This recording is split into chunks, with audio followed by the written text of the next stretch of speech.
GearNetwork.com. The following is a presentation of the Gear Radio Network.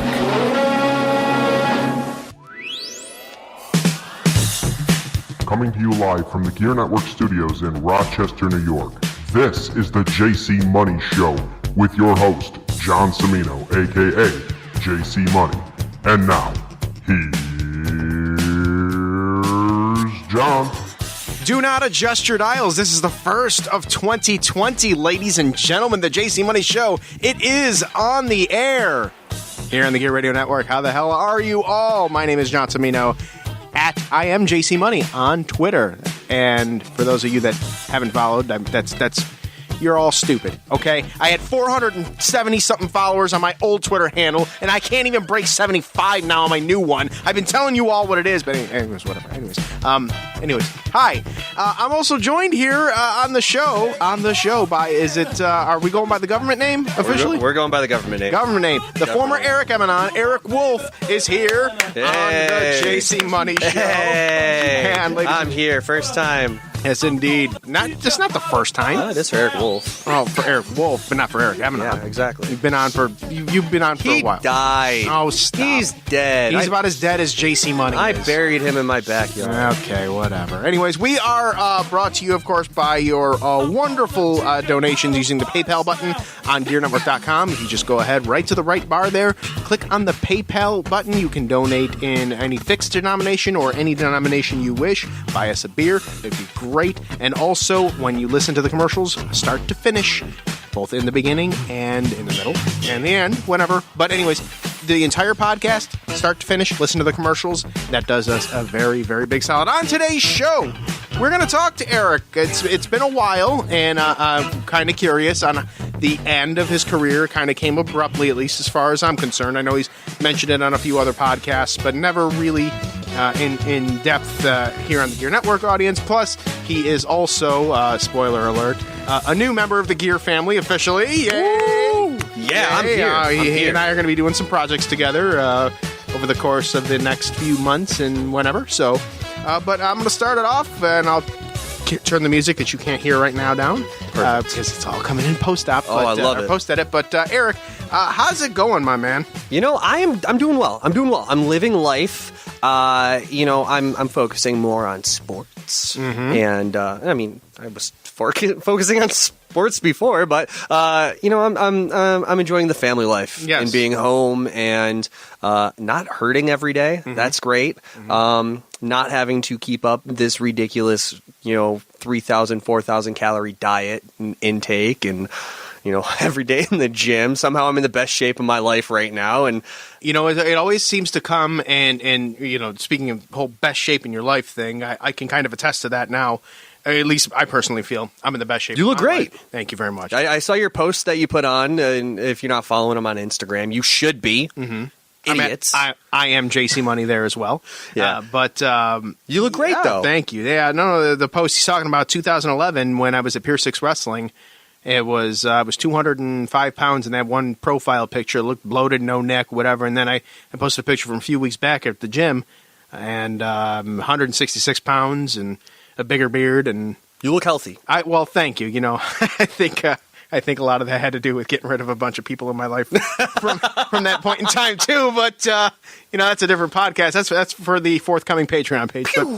Yes, indeed. So Eric, let's go, before we get into the current day. The last I knew of Eric Emanon, the wrestler. Yeah, I believe it was you, Tommy, TK, and maybe Jet Rebel. I think you were all driving together. Yeah. I don't know if it was to Ohio or to where it was. Are you talking the last trip? My last trip. Your last trip. My last ever wrestling trip. So my last successful wrestling trip was WrestleMania weekend. No, I'm talking about the weekend after. It was the weekend after. Yep, we were heading up to Maine. You're heading to Maine. Okay. Yeah. That's it. So you were I this is from my perspective. What I remember seeing is a picture of you guys, normal weekend road stuff, whatever. And then it kind of got quiet for a couple hours. And then I saw a status about you being in the hospital, and I'm like, what the hell happened? And I start flipping out, and I start texting everybody I could, and then, it turned out to be okay. But What happened? So it started off like any wrestling road trip. Grab the coffee, grab breakfast in Timmy Ho's, and hit the road. We left the house at like 7 or 8 a.m. and driving through Rochester. Everything was good. Everything was fine. Having a good time. We're playing Batista's theme on repeat, just at absurdly loud volumes and yelling, "Yeah!" Now, that's funny and all, but it still does not beat Rob Sanderson and Super Beast playing the Bella Twins theme over and over again as a game to see who would crack first. Yeah, but the problem is we all really enjoyed Batista's theme. Yes. So yeah, we're driving along and made it about 5.5 hours, 6 hours into the trip, and I started feeling kind of lightheaded. It was kind of tingly. I was like, oh, maybe it's just because I'm hungry. And I was like, I'd had an energy drink because I was kind of tired. And so we stopped at a Chipotle and grabbed food. And when I got there, I was like, I'm not really feeling great. I'm going to hit the bathroom real quick. Came out, ordered my food, and started eating. And I got like halfway through, and I was like, oh, I can't eat. Like I just feel like sick. And I started getting like, I felt like I had to move. I was having trouble breathing. My stomach was turning. Heart was racing. And I was like, what is this? And I'd never felt anything like it before, and it was really weird.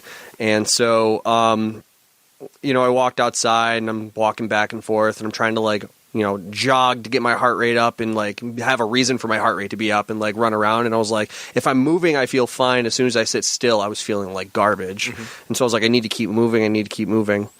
And so I started feeling a little bit better. I was taking some deep breaths. My heart rate went down, and I got in the car. And as I was driving, my vision started getting blurry. My head started tingling. My back started tingling. So you were actually driving as this was happening? Yeah. Oh. So I got back in the car, and I was like, I feel good. Let's go. Like, we were only, I think it was like 3.5 hours out from where we were. So at this point, we were in Massachusetts. And I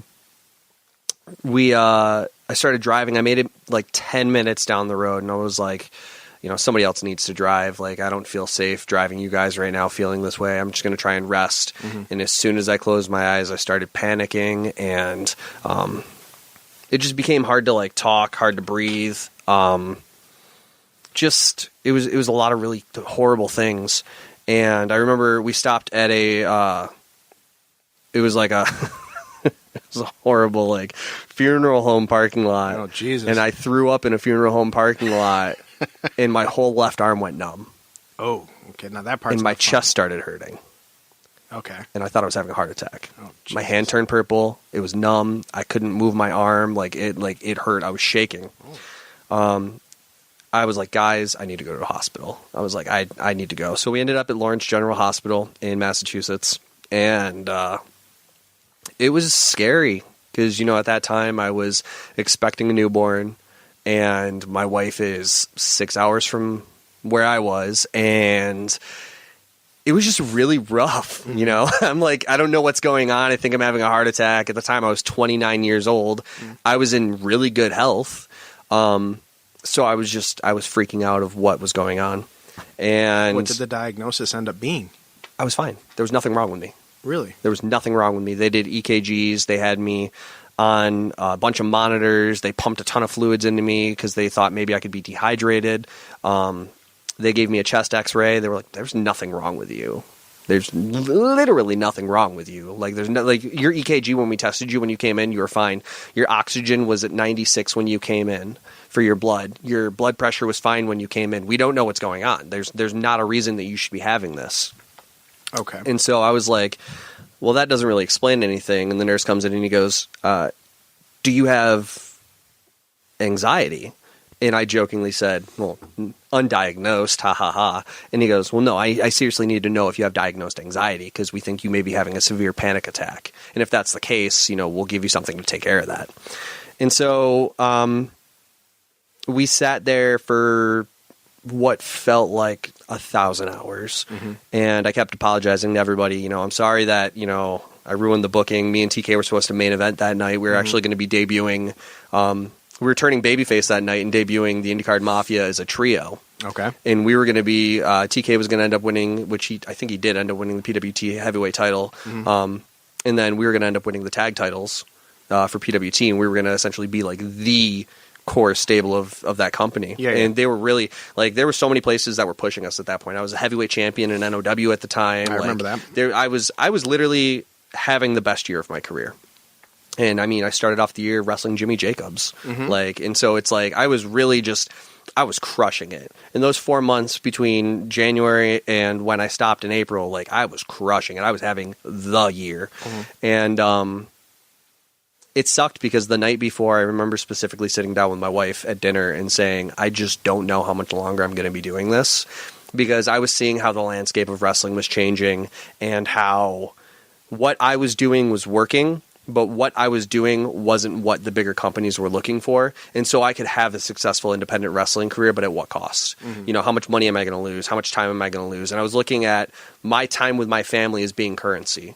You know, how much of that money am I going to lose, as opposed to how much actual physical funds are being put into my wallet, you know? Because I can't exchange, you know, my exposure and the, you know, a couple $100 I'm making, you know, in Toledo or Fremont or Maine or Pennsylvania or New Jersey or Massachusetts. I can't exchange any of that money I was making for time with my family. Right. That time was irreplaceable. That currency was irreplaceable. And so, you know what? To your point off of that, and not to, you know, bring it back on me, but it's a very relatable point, because I actually appeared on another podcast, which on another network, and it's current stages, it's heavily redacted. It's been about 3 weeks, so I was too much for that particular podcast, I think. But one of the things that one of the questions that I was asked about was my retirement, and how a lot of it, you know, a certain group of people thought it was directly related to my ex-wife. Yeah. You know, my ex-wife said, I don't want you wrestling anymore. And I said, okay. Like, no, I didn't. And to your point that you just made, I had to kind of equate what was more important at that time.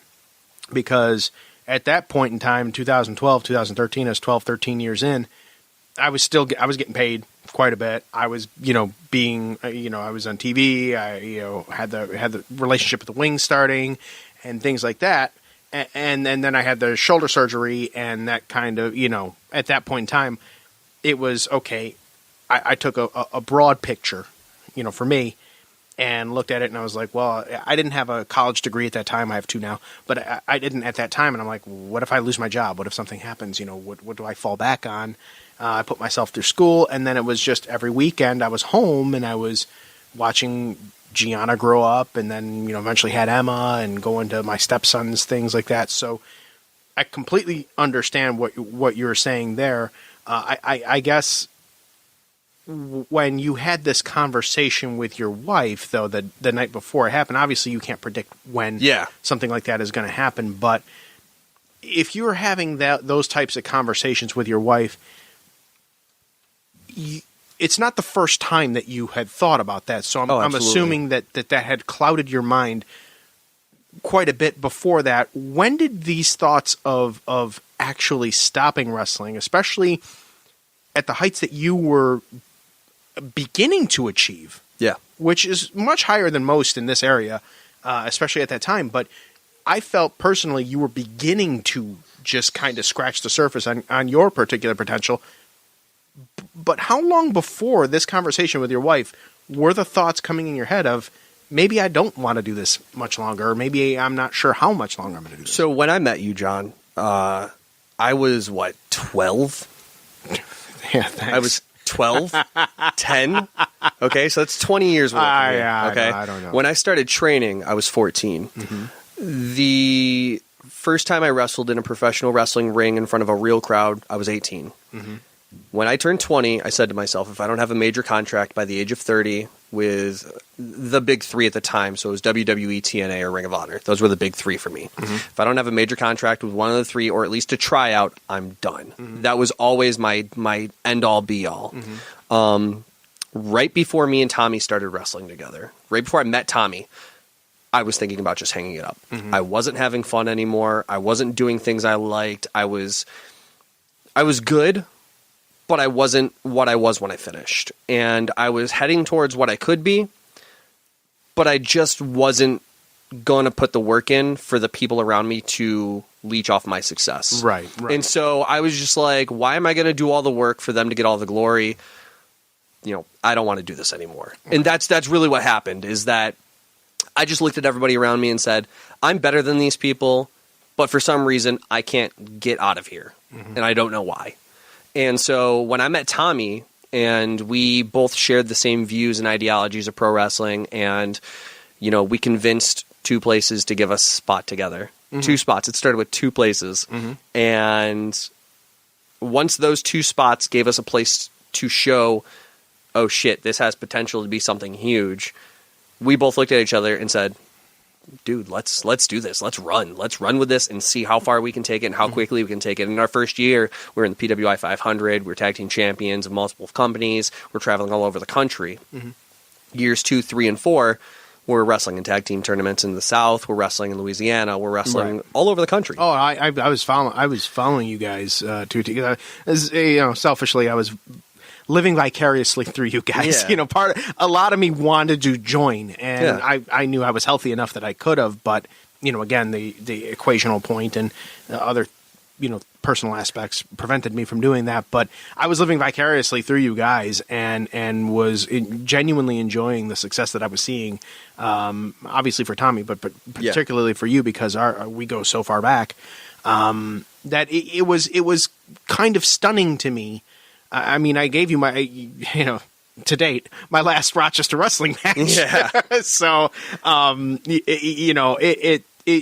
I thought that was, not necessarily saying it was like a springboard thing for you, but I legitimately, when my shoulders were on the mat and, you pinned me 1, 2, 3, and then you threw the mag light to me and you gave me the send off and all that. Like, I thought that was, for me, that was going to be my point where 3 or 4 years from now, when I saw you in, well, at the time AEW didn't exist, but let's just say AEW now. I'd be like, that dude was my last match. Right? Yeah. Because I always point to Huber, and I beat him in 2009 for the NEW heavyweight title, and then I omit that in 2010 he beat me for a much higher prize, my fantasy football trophy, which had a higher payday than my title win against him. But I always threw that out there, and it was funny and whatever. But then that would have been the other thing for me. And, but we're gonna now let's just kind of pause it right here really quickly. We're gonna take a quick commercial break. For those of you on Patreon that are listening, we're just gonna keep flowing like water. But for those of you in the regular airwaves, I haven't even made the Patreon announcement yet. Here I'm talking about it, but whatever. Spoiler alert! We're going to Patreon starting March. I'll talk to you a little bit more about that in another time and date, but we'll be right back.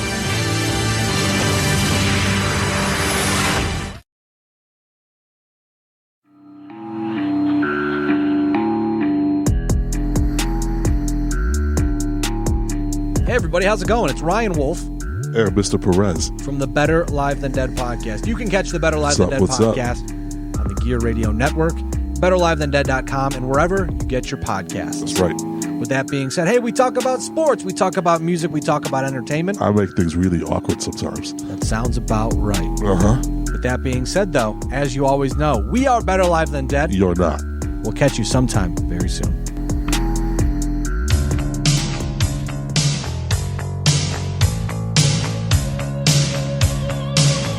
And we're back here on the JC Money Show. John Cimino here.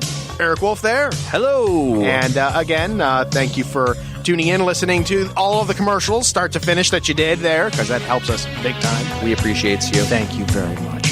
All right, back to Eric here. We're talking about his retirement here. So I can't remember exactly where we left off, but The conversation leading up to the day before. Yes. Like what got in your head? I guess, when did you really start giving this some serious thought? So it started serious right after Tommy got hurt. Do you remember when Tommy hurt his back at In Your Face? So essentially this spot happened where we were opening the show.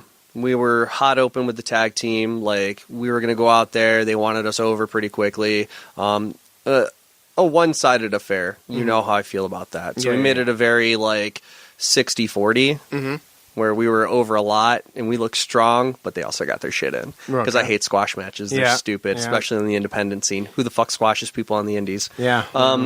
So, looking at you, Buffalo. Yeah, well, I mean, for me, that goes back to the old NMW days. Right. Freaking Barry Hardy was running the book. And I don't know why anybody gave him the book, but whatever. Yeah. And so, Barry and I squashed our beef. It's fine. It rolled down to, he got hurt pretty bad. He went to go hit the ropes in this ring that was, I would say, older than me and him combined. Like, legitimately. The in-your-face ring? Yeah. It was Drake Evans' ring. It was right after the ownership split, and Drake Evans just had, like, this super old, 1980s wrestling ring. Okay. And they didn't do the come-alongs properly along the bottom. Tommy went to hit the rope for a rebound clothesline, and the come-alongs slipped, and the top rope dropped. Oh, shit. Tommy held on. Okay. Tommy hyperextended everything from his hips all the way up to the back of his neck, came back, clotheslined the guy, and laid there. Ooh. Just fucking laid there. Got up, and I looked at the ref immediately. As soon as I could feel the slack in the ropes, I was like Ultimate Warrioring the ropes. I was like, we're done. Take it home. I looked at the ref, and I'm like, you tell him. We're done. Taking it home. Tommy tagged, and he gets the guy up. I was like, you fucking tag me now. Tag. I threw the guy out. We hit the flying V. Tommy, God bless him, ran, jumped, pump kicked. His half of the flying V. I hit the running knee. Tommy hit the ground, and he let out a scream that will literally haunt my dreams for probably the rest of my life. Really? He hit the ground, rolled over onto his stomach. I pinned the guy. Ref counted 1, 2, 3, and he's just laying on the ground screaming. He couldn't move. Jesus. He legitimately thought he was paralyzed. And so, I call for the fucking doctors. I'm like, it's not a work. Get your asses out here. We need actual medical help. They called 911, got him on a stretcher, rushed him to a hospital. And, once again, we're 4 hours from home. Right. And so that would always be like one. I think that might intensify like any injury. I think for me, like if I were out, 4 or 5 hours away and I got hurt, the getting hurt part is one thing, but then the what ifs start to get in. How do you get home? Like, how do I get home? What are my kids going to think? Something like that. So I can imagine that being how severe it is. Like, am I going to be stuck in this hospital 4 hours from home for extended period of time? Exactly.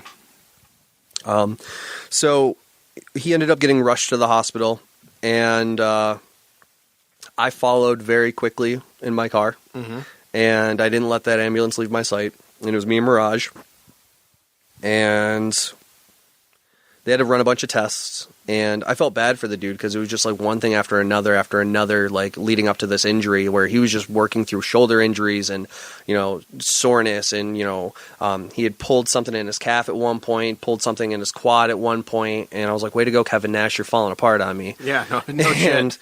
And when this happened, like, it went from a joking matter to, holy shit, my brother's hurt, like, I went into full protect mode. I was like, everybody, like, because the other thing too was everybody was like jumping on the ring to get in, like sliding into the ring, and I got up at one point and I was like, stay the fuck out of the ring. Every time it moves, he gets hurt.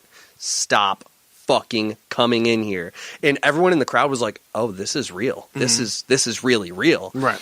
And I remember when we got to the ER, they let us back there, and he was just laying there and he was like, they didn't cut my stuff off me. And I was like, well, that's good. I was like, how you feeling? And he goes, like shit, but they're pumping me full of stuff that makes me feel better, so I still feel like shit. And I was like, well, at least you're good. We're going to go to Denny's. We'll see you in a couple hours. You should have, what you should have did just for the hell of it.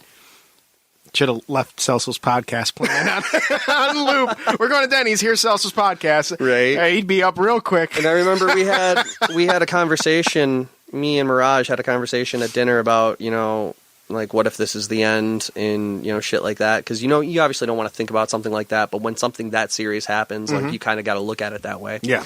And that night was kind of the first night where I kind of said, this does have an expiration date. And everybody's got a shelf life. Man. Everybody does. In the business, I hate to say it, but the business hasn't needed me since I've left. They haven't forgotten about me, but they haven't needed me. Gears come, gears go. Okay, so my take on that and that's very true. The business doesn't need anybody. Exactly. It doesn't need anybody. It doesn't need me. Didn't need you. Doesn't need anybody. But what you made of your time, I think that's the beauty. Like there should be no regrets. Yeah. You know what I mean? Like you did a whole hell of a lot. Mm-hmm.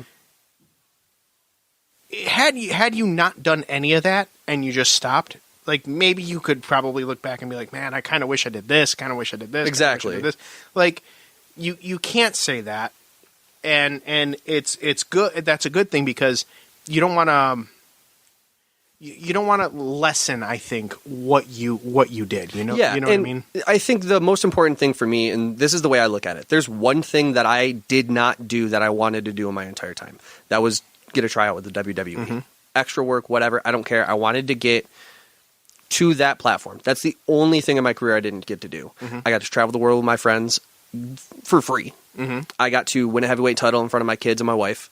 I got to win a ton of tag titles with somebody who essentially wasn't a booker or friends with the booker. Mm. You know, and that's very important in this day and age. That's shoot. I didn't have to start a company to win a heavyweight title, which is also another good thing. That is also I made the PWI 500 three times. You did. You know, that was something I was very proud of.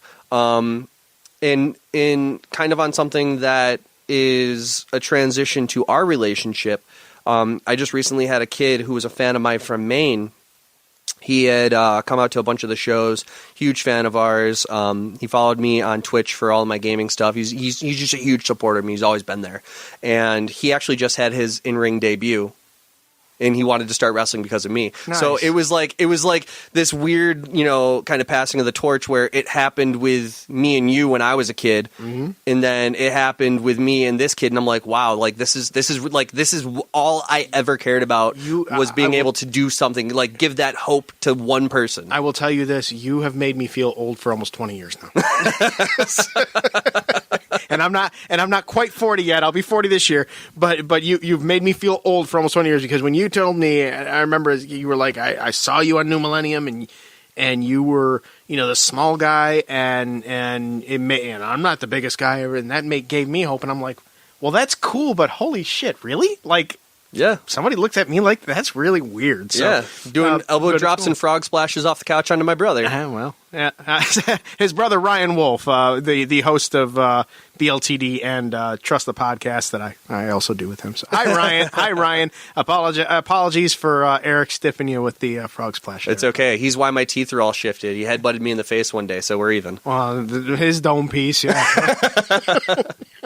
I'm surprised I have teeth. There we go. All right. So, the hospital situation comes and goes. Mm-hmm. You're home now. Yep. What's going through your mind? Oh, I was done. I made the decision in the hospital. In the hospital. I told Tommy, I told TK, and I told Jet Rebel. Through tears, I looked at him and I said, "This is it." I was like, "Eric Emanon's dying in a hospital bed tonight in Massachusetts. Mm-hmm. It's done." And they were like, "What? Why? You can't say that. You're just saying that because you're emotional." And I was like, "No, he is done here because I never want to go through this again." Mm-hmm. And that was it. Like that was my absolute, for lack of a better term, come to Jesus moment where I was like, you know what? I really like the life I have at home. Mm-hmm. I love the family I have on the road. I love the people I have out here. But the people who mean something to me out there, if I really mean something to them, we won't need wrestling. And that's the most important thing, is that night I was 100% committed to cutting ties. Mm-hmm. And it was tough because, when you say retire, the problem is that on the independent scene, nobody ever retires. Thanks to Terry Funk. Everybody's a Terry Funk on the indies. Anybody who says the word retire doesn't ever retire. No matter how many retirement shows, no matter how many. I can't even go against that because I said I was retired in 2013, then I came back in 2017. You said you were retired in 2004. 2003. Yeah, but it was more of a sabbatical. I changed it. changed it to holdout. I remember actually saying, I might have said retirement, but I think I'm just going to change it to holdout. You know what I mean? And I knew after our last match, I knew not to say retired. Yeah. Because I didn't know. Yeah. Whether or not I certainly didn't know that I was going to get blackballed for calling Hellcat the C word. But I had plans to continue wrestling in 18 and in 19. And then that didn't happen. So now here I am in 2020, and I'm like, I it's closer to happening than it ever was. Yeah. But yeah, to your point, I don't want to say. I personally didn't want to say the retire word, so that's why I'm asking you. When you say you're done, are you using the retired word? Oh, I did. I used the retired. I think it was October or November. I officially came out and said, I'm done. I'm retired. Like. The thing was right after April, I started selling off major chunks of my wrestling gear. Mm-hmm. First thing I sold was my kick pads, my $150 some odd nice Asami kick pads. Mm-hmm. Like, I can't kick without those. They're a main part of my attire. Can't wrestle without them. I ain't got it. I can't do it. And so I did that. Sold all my. You could always go old school George Hackenschmidt, right? No knee pads and just. With the boots, right? Yeah. Shitty little boots, and so I sold all my kick pads and knee pads, and I had a bunch of offers on my gear, but I was like, I can't really let go of it. They all kind of have sentimental value to them, and so I just kind of sat back, and then I was thinking about it, and I was like, maybe I'll go back and just change things up. Maybe I'll go back to boots and knee pads, and I'll do something different, if I do go back. And so originally the plan was to go back in May. Because it would have been like a month and a half after, or it was like May or June. And then June got pushed back to August. Because in June, I wasn't really feeling great. Mm-hmm. My mental health was good, but I was still having problems with my medications, and I was still having really bad panic attacks, like out of nowhere. Mm-hmm. And they would last for like 20, 25 minutes. And I was like, the last thing I need is to be in a locker room somewhere having a panic attack, not being able to control it. And this was, and Vanna had already been born at this point, she was born in May. Okay. And so, I was trying to, and so I'm struggling with a newborn, which she's been great. Mm-hmm. So I can't really say struggling. I'm living with a newborn at that point. Yes. And, thankfully my wife was super supportive. Whenever I was having a panic attack, she'd sit there and take care of me and, make sure I'm getting water, walk me through breathing, make sure I'm okay. If I was like, dude, just hold my hand and tell me it's going to be okay and I'm not going to die in my sleep, that's it. And, she took care of me, and I give Jessica all the credit in the world. Today's our 6-year wedding anniversary, by the way. Yes, so it is. Yes, awesome. It is. And I know this because you got married on the low. You didn't invite me. Yeah. But I congratulated you on Facebook, and I saw it in my memories today before I discovered I was in Facebook jail. So yes, I did see that, and I'm like, oh man. After I had reached out to you and said, hey, what are you doing? You out for some company? And then I was scrolling through, I'm like, oh shit, it's their anniversary. Like, we're just hanging out, man. I feel like an ass. No, we're just hanging out. So, but like I said, she was great, and June rolled around, and I was like, It's coming to that point where, like, my body feels good, my brain feels good, I feel like I could go back. Mm-hmm. And then I pushed it back to October. I was going to come back around my birthday. I was going to essentially reinvent myself. I was going to return as Eric Wolfe. I was still going to be the punk rock Supernova, but Eric Emanon died young. Mm-hmm. He burned bright. He burned too bright, flew too close to the sun. Way to go, Icarus. Mm-hmm. And... he did what he did. He served his purpose, and now the real me's here, and that's what I was going to do. And so that's why I was going to come back, change, completely new, gimmick. And October rolled around, and I felt great. I felt awesome. I was like, I'm about to turn 30. Like, I'm ready to go. I'm good. Douchebag 30s, right? I was like, I'm in great shape. I feel awesome. And then we got about 3 weeks out, and I was like, I'm going to do it on Tommy's retirement show, because Tommy said he was going to retire November 9th. And, he'd been dealing with issues with his body, and, his back's never been the same since In Your Face Wrestling. Mm-hmm. And your main thing in life is your back. It does everything. It controls your core and all your muscles in your back. So if your back's injured, it affects everything for the rest of your life. And so he was going to walk away in November. And so my goal was, I don't want to say goal, my plan was to come back and do the I was the bad guy when I was there as Eric Emanon, and I was going to come back, save him. He was the bad guy. We were going to do double baby turn and have one last match as the IndyCar Mafia against the team that turned on him, and kind of go out on top, and then move forward. And that show ended up getting canceled, and so we both just kind of were like, fuck it. We're retired now. All right. That's fair. That's fair. All right. So now as we approach retirement, we're going to approach another commercial break. But when we come back on the other side, we're going to talk about what's going on with you now, particularly with the baseball. Yes. And the sole reason, I believe, as to why you called this podcast. Yes, sir. Because you got a baseball ramble that you want to go on. And spoiler, this kind of is a segue to some of the projects that we're going to be doing. We're going to be talking sports a lot in the coming weeks and months and whatever. But anyway, stick around, ladies and gentlemen. We'll be right back. The JC Money Show right after this. Hi, ladies and gentlemen. Do you like sports, interactive polls, friendly banter from two guys that probably shouldn't even be on the microphone doing this stuff anyways? Well, if you do, then you're in luck. Us two knuckleheads, Brandon and myself, comprise the Listen In Podcast. That's right, Listen In, the podcast. We're talking sports, we're talking news, we're talking topical things, we're talking all sorts of things, my babies, and you are all invited to listen in right here on the Gear Radio Network.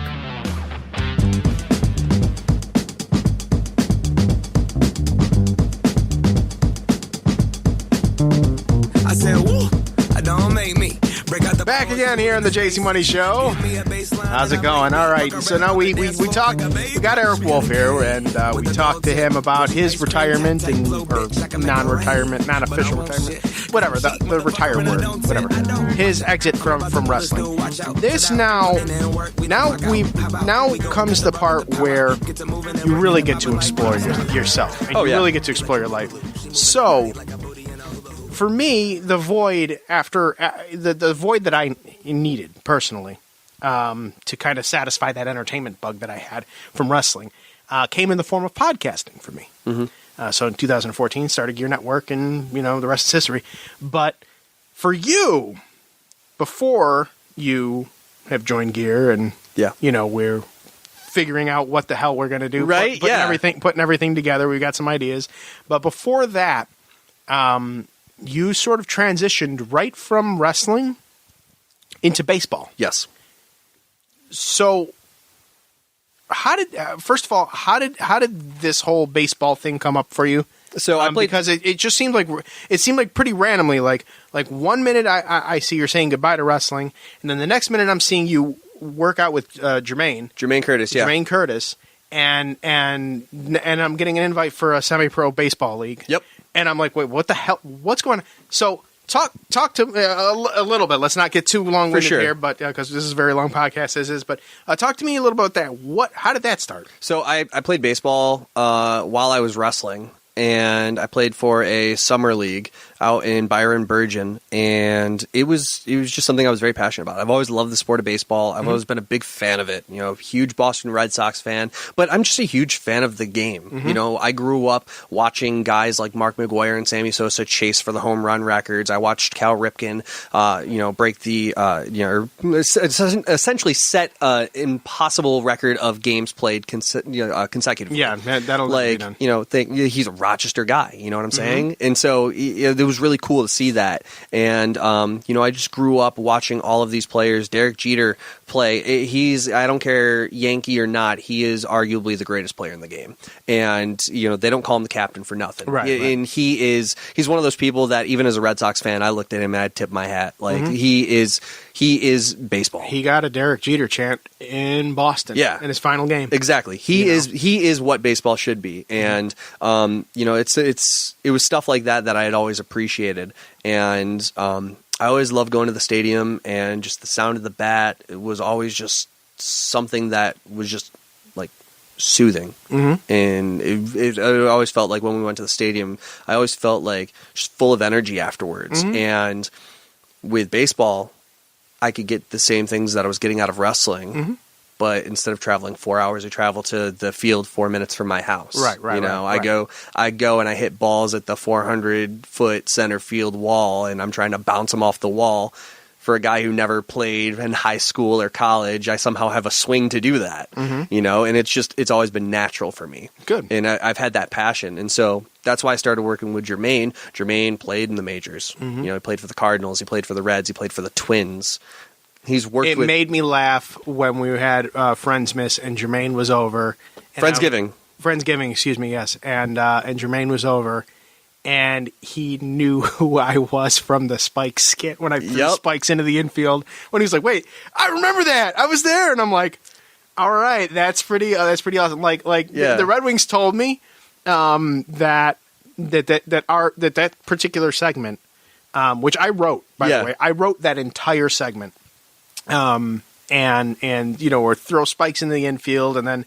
Grant Anderson gives me the stunner, and then Spikes hits me with the leg drop. I wrote and coordinated all that, worked it out with them and everything like that. I told them the idea. They were all about it. In the pre-show meeting there, I told them all about it. And, you know, Dan Mason and all those guys, you know, they were in on it. I didn't hear the crowd, but what was funny, what always struck me as funny, and I think Grant Anderson actually said this on the podcast that he appeared on, was the gasp of the audience when I grabbed Spikes and I launched him. I didn't hear the audience. All I knew is after I threw him and I turned around to Grant, as I was turning around, everybody in the field, they weren't throwing to each other. They were looking at what the hell was going on over here. Like the dugouts, the umpires. So I saw like the people on the field just kind of looking like, what the fuck is going on over there? Yeah. And then of course we do the skit and whatever, and then we go through. And Grant Anderson, was like, I swear to God, I thought we were going to get some complaints from season ticket holders because he was like, the gasps when you threw spikes in the field. There was like, oh, and he goes, and immediately I kept thinking, once I heard the gasp, I'm like, oh my God, I hope the head didn't come off. Like, it would have been very apropos for my character. He decapitated Spikes. Way to go. Yeah, maybe they would have opened the door back to bring back Wildfang. But, you know, but it was funny when I was telling the story and Jermaine was like, wait a minute, I was there. I was playing third base that day. I saw that, you know.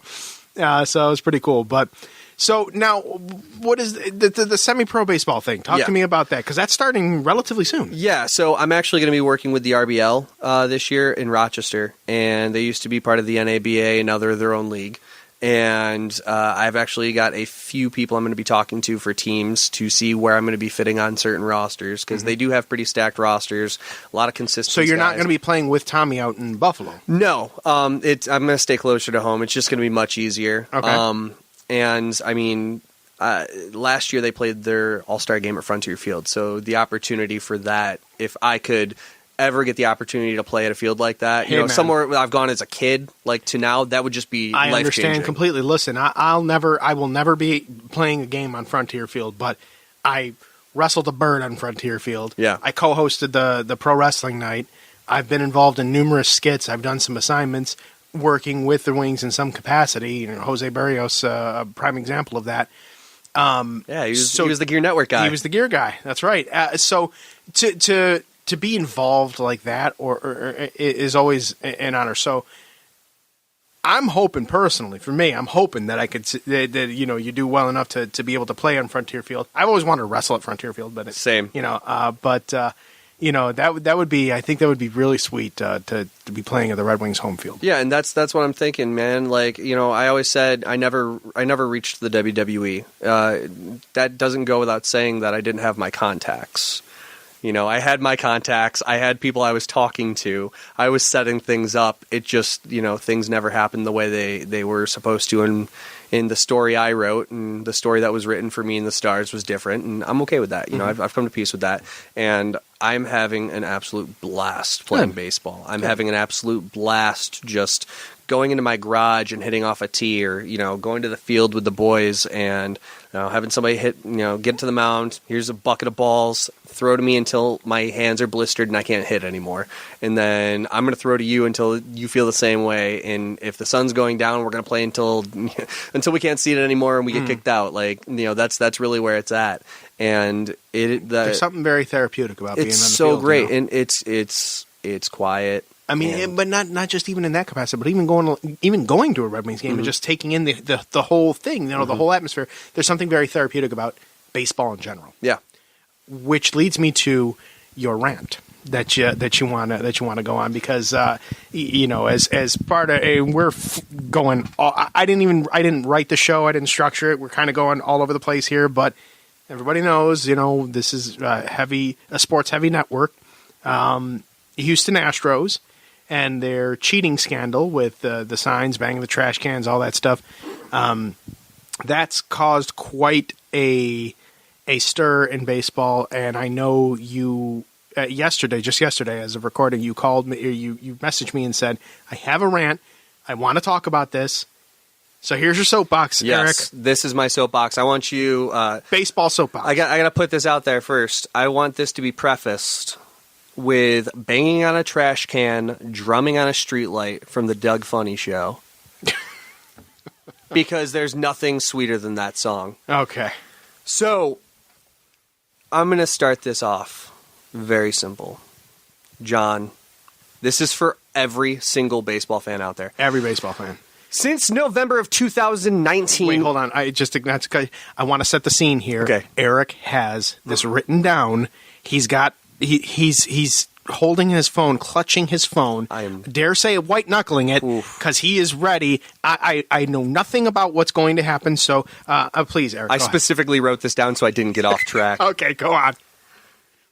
Okay, so since November of 2019, we have been dealing with this wave of news related to the sign-stealing scandal and the back and forth of who's to blame, how it affected the championship run and eventual World Series that the Houston Astros went on to win it all. We've seen all the numbers posted, and one guy even broke down every single game where he heard a banging into a spreadsheet for all to see. Every single game. Okay. Every player, every bang, hits, everything.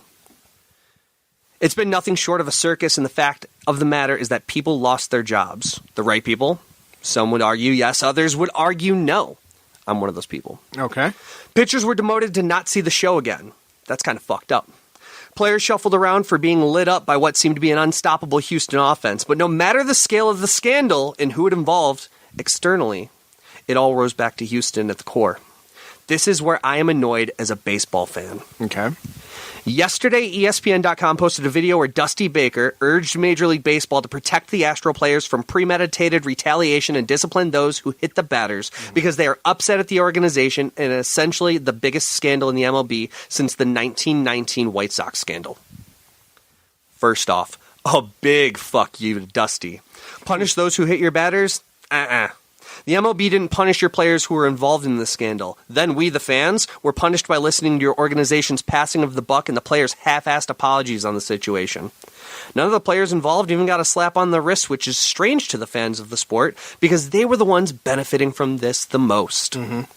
Secondly, John, I gotta ask you, do you wonder what the Vegas betting odds are for an Astros player on opening day, in Anaheim I might add, to be hit by the first pitch of the game? I have no idea. I want to know, because honestly, it's something I'd put a mortgage payment down on it. Really? Because literally at this point, unless the MLB comes out and warrants both benches, it's going to get ugly. It's going to get ugly. I would imagine, yes, in Anaheim it would probably get ugly. I imagine probably in New York as well it would get ugly. It's going to be ugly everywhere. But what's the precedent that's being sent from the MLB? The next move by the MLB and the Houston Astros is going to change this game forever. That can be argued entirely, because right now they've dropped the ball. Yes. The only thing we've seen is we've seen coaches, we've seen GMs fired. That's it. Mm-hmm. Yo, you get a 1-year ban from the game. Alex Cora loses his job as Boston's coach, which I agree. I understand why it had to be done. He had to be cut and taken care of. No, he brought that to Boston as well, though. So it's not like it died there with him in Houston. He brought it the next season. But even then, we still need to see what has happened in Boston is not being as heavily investigated right now as what happened in Houston. Right. And I think that's the biggest issue, and that's what people are failing to recognize, is that I think what happened in Boston was merely a scratch on the surface of what happened in Houston. Great. And as for what happened in Houston, how can you blame Alex Cora for it when in 2016, when it was starting and the Codebreaker was coming out, he was at ESPN still. And in 2018, where was he? Boston, winning a World Series. So he had 1 year where he was involved with it in Houston. Mm-hmm. Just so happened to be the year what? They win the World Series. They win the World Series, yeah. So you have a coach here asking his players not to be taken advantage of while stepping into a batter's box for strictly health reasons. I can understand that. High 90s fastball to the ear hole. A little bad for your health. You can rattle a few rib cages, though. You can hit a few people in the thighs. That's okay. It won't make up for much, but we're going to feel a hell of a lot better when it happens. The other problem here, though, and this is the bigger problem, is what kind of precedent does it set for the other 29 teams in the league? Is it now okay to cheat as long as you're willing to pay these fines and lose the draft picks? And if the opposing team, if the opposing teams and their players are punished for taking it out or taking it into their own hands to dish out some good old on-diamond justice, what message does that set? If you cheat and you're protected because you paid your fines and did your times, it's not fair. You think it's fair because they paid an obscene amount of dollars and they fired their GMs and their coaches and they are eating their year suspensions? You can't retaliate. They already did their due. The owner, Jim Crane, boldly came out and said the cheating didn't impact the game. What kind of statement does that make? That was, let me tell you something. When I saw Jim Crane come out there and give this half-ass statement about it, the person I feel bad for right now is Dusty Baker. Yeah. He's an innocent party there, and I get his message of, hey, MLB, you might want to look into this kind of thing. I get why he said that, because he's kind of the victim of this gigantic circumstance here, and now, as the manager of that team, if that team does well, there's always going to be the what if now. Yeah. At this point, was this happening? Because a large amount of the team that was on that 2017 team, a good portion of them are still on this team now. Yep. And so Dusty's got to try and navigate that and try and be the level head here. He had no involvement on this whatsoever. Exactly. So I feel bad for him in that sense. And it would not surprise me if he were to not be the manager by the end, either by the end of the season or after the season it concludes. I give him the first 4 weeks. You think he'll be? Oh, absolutely. I think the stress of the job will be too much. Okay. And so, Jim Crane, let me tell you this. I'll tell you exactly what your statement makes. It's a statement that shows you don't give a fuck about the teams you robbed or the lives and careers this scandal affected. The Astros essentially stole their only World Series title from a much more deserving Los Angeles Dodgers team. You cannot tell me that team, Cody Bellinger and everybody else, deserved that World Series. They played their asses off for 7 games, and the Astros won at home. Where effectively their batting averages were the highest because that's where the scandal was taking place the most. Right. Let's see here. Let's also talk about Jose Altuve, how he stole an extremely deserved MVP from Aaron Judge, who had legitimately won Rookie of the Year and hit 52 home runs that year. Yes. Aaron Judge, of all people, should feel the most robbed of that. And let me say something else about the MVP here. Let's talk about the buzzers in this scandal. Carlos Correa came out and said in Sports Illustrated, so one, he didn't want to take his shirt off because his wife had told my wife earlier in the year for me not to do that. Bro! And in another interview, he was quoted as saying, he, Altuve, doesn't want me to talk about this, but I'm going to say it. It's because he's got an unfinished tattoo on his collarbone that honestly looked terrible. It was a bad tattoo, and he didn't want nobody to see it. He didn't want to show it at all. This is about him getting his jersey torn off after he went yard on the Yankees' closing pitch here to win the series. So you're telling me Jose Altuve, a guy who signed a $151 million contract extension from 2020 to 2024 with a current net worth of $20 million, cannot give a cover-up tattoo? You're telling me he can't afford to get a shitty tattoo fixed? Hey, Altuve, I got a guy over on Stone Road who will do that for you for a real affordable rate. As for these apologies... the guy in Stone Road, his brother is on Lyle Avenue. If Stone Road don't work for you, I can get you him. As for these apologies, real simple for me to break down. You're not sorry that you cheated. You're sorry that you cheated and got caught. That's exactly what it is. The long and short of it is these guys are going to get lit up and be uncomfortable in the batter's box for a hefty part of the first few weeks of the season. And hey, can you blame their opponents? As a baseball fan, not just a Red Sox fan, a fan of the entire sport, These guys, the Astros, didn't just cheat for one World Series. They cheated for 3 full years, stealing signs and code-breaking ways to make their times at the plate easy for them and a nightmare for everyone else. Yet Pete Rose still isn't in the Hall of Fame, and shoeless Joe Jackson, who made no errors, racked up 12 hits, a World Series record, I might add, that stood until 1964 and hit .375 in the World Series that they threw, is still blackballed from the sport. The hypocrisy is overflowing with the MLB, and they're losing control of their credibility, and if they don't fix this fast, they are going to have problems. This is me pleading with the MLB to make this right, if not for the other teams, for the integrity of the game. Yeah, that's 100 right there. That is 100 right there, and I will tell you this because MLB, they absolutely do need to make this right. They do need to make it right.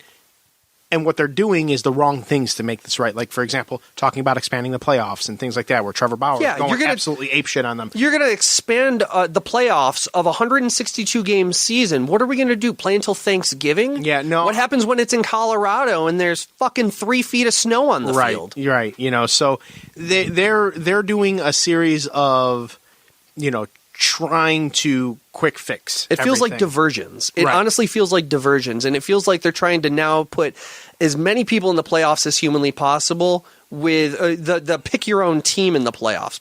Pick your own opponent. Right. What is that? Right. That's not the sport of baseball. Right. Rob Manfred, not a very good commissioner. Yeah. Thus far, and this almost to me feels almost kind of like the strike of the 90s when MLB was, they came back off that season long strike, and then they're trying to get fans back into the stadiums and things like that. Like, this has that very familiar feel. Like, does the public trust baseball? Will baseball recover from it? Yes, it will. Because it stood the test of time. It's recovered from far worse. Yeah. But in the same, for a game that is being viewed at in today's day and age as a dinosaur game. Yeah. When you have the XFL and I say the XFL because the XFL season's underway right now, but they were doing things. They structured their league specific to time. Mm-hmm. You know what I mean? Where the play clock is faster and things like that. In today's day and age, people's attention changes just like that. Absolutely. So, baseball, they still have their old methodologies, if I can speak correctly, where it's very time consuming, and a game can go Yankees Red Sox 4.5 hours at minimum. Yeah. So baseball will recover from this, yes, but at what price immediately is what I'm most concerned with. It's going to be interesting to see. I'm sure spring training will still be packed. Yeah. Because it's nicer weather, but and opening week usually does well, but I am going to find whatever channel is playing that Angels game, and if I cannot get that Angels game for opening day, I'll get you that. I will get the MLB Network. You don't need to. I'll get you. Specifically because I'm watching that opening pitch, and Vegas odds. I need to know Vegas. Don't listen. You don't have to worry about paying for that. I'll make sure that there's appropriate access. Right. Believe me, I'm gonna want to watch this as well, and I'm really gonna be interested to see when the Astros come visit the Yankees this year too as well. They are not visiting the Dodgers at all. They're not playing the Dodgers, I don't think, this year at all. No. Ross Stripling said if he ended up getting traded to the Angels, he will throw at them. He's like, I absolutely will throw. Well, I read something that Dodgers fans are looking to go to Anaheim and go to help fill that stadium. Yeah, and so we're Yankees fans. Yeah. And for the first time, I think, in the history of baseball, the New York Yankees aren't the most hated team in baseball. Right. So, and that's the most important thing is we're all coming together as fans of the sport now and being like, yo, fuck these guys. Yeah. Because you think about it, in 3 years, how many people were sent down in 3 years that were pitchers that got lit up by the Houston Astros? Yeah. And that's my biggest problem is some of these guys will probably never see the show again because of it. Right. Because of this scandal. Right. You know, you ruined somebody's career because you needed to cheat to win a game. Mm-hmm. You know, and that's all that this is at the end of the day. Like, yes, it's their income, it's how they make money, but this is a game. Right. You really, at 30, you know, your 20s, your 30s, sometimes into your 40s, you know, 50s, 60s, when you're owning a team, you need to cheat to win a game? Like, yeah. Stay back in the NL with that. Like, go back to the NL, Houston. We don't want you in the American League. Get out of here. Go back to the Old Timers League. Come on. Go back to the NL and play the Dodgers more and see how that. Right. See how that turns out for you. But all right. So we're gonna go ahead. We're gonna put a nice little bow and wrap up this podcast here. I want to thank Eric for being a guest on TJCMS, and again, you're gonna hear more and more from him. We might hear so much from him. He might be our Stephen A. Smith. Yeah, let's go. John, I gotta tell you something. I'm not happy with these Houston Astros. I'm not happy with these boys over there in Houston. They're playing bad baseball, John. You got to work on that, Stephen. Bad baseball. All right, very good. But again, thanks everybody for listening and supporting us either by your generous donations using the PayPal button on GearNetwork.com or by listening to the commercial start to finish. Or if you go under the support the show's banner on Gear Network's website, there's a number of different things. 1-800-Flowers. Dollar Shave Club, a bunch of different things that you can use. WWE Shop for you wrestling fans. A bunch of different stuff on there that you can click through our link to go to do your shopping. That also supports us as well. Eric, let us do this again very soon, shall we? Yes, please. All right. Good day to you, sir. Take care. So long, everybody. Good night now. Flava Flav. See us out. Yeah, boy. Hang on, one more thing before you go. Remember, listen to our sponsors following this podcast, as that does help this podcast and this network out in a way that we appreciate very, very much. So if you could just ride it out 30 to 60 more seconds after this podcast is over, listen to those commercials, it would be doing us a very, very big solid. And again, we thank you. This has been a presentation of the Gear Radio Network. For more, log on to GearNetwork.com.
The preceding presentation has been brought to you by the Gear Network.